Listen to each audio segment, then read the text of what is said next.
言語一，馬太福音12章37節，因為你要照你的話被稱為義，或定為有罪。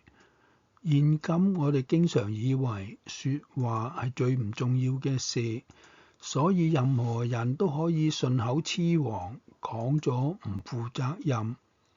但係耶穌嘅態度卻認為，言語係我哋生命嘅表現，係應當謹慎嘅。佢喺馬太福音12章34節下至36節嗰度話：心中所充滿的，口裏就說出來。良善的人從他良善的心發出良善，邪惡的人從他們邪惡的心發出邪惡。我告訴你們，人所說的閒話，在審判的日子，句句都要供出來。我哋以為講咗就算啦，隨後就忘記咗，但係事實上卻唔係咁簡單嘅。我哋無意中所講嘅，會喺不知不覺之間造成咗好多重要嘅後果。我哋嘅人格亦都由我哋無意嘅言語中流露出嚟。彼得喺耶穌被捕之後，遠遠咁跟住佢去到大祭司嘅園子裏，嗰度有一個侍女就認出佢係同耶穌同伙嘅，但係彼得就堅決唔承認。過咗冇幾耐嘅時候，喺旁邊企嘅人就前嚟啦，對彼得話：你的確係佢哋中間嘅一個，因為一聽你嘅口音就認出嚟啦。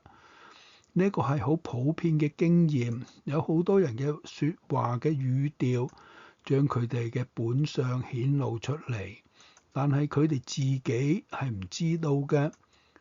言語不單洩漏咗我哋嘅直觀，而且亦都經常將我哋嘅品格、生活習慣同埋為人嘅態度都清晰咁顯示出嚟。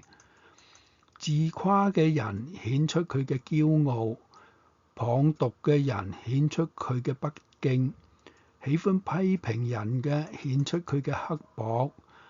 呢啲係一啲都掩飾唔到嘅。真正嘅基督徒應該說出仁愛嘅話，隨時造就人，將基督嘅慈愛同埋真理由言語之中表現出嚟。愛默生講過，不管你用邊一種嘅言語，你所講嘅總係掩蓋唔住你嘅本相，真係至理名言嚟嘅。主啊，求你差派聖靈幫助我哋，好好管束我哋嘅舌頭，好等讚美你嘅説話同埋為你帶嚟榮耀嘅言語，先會由我哋嘅口中吐出嚟。阿門。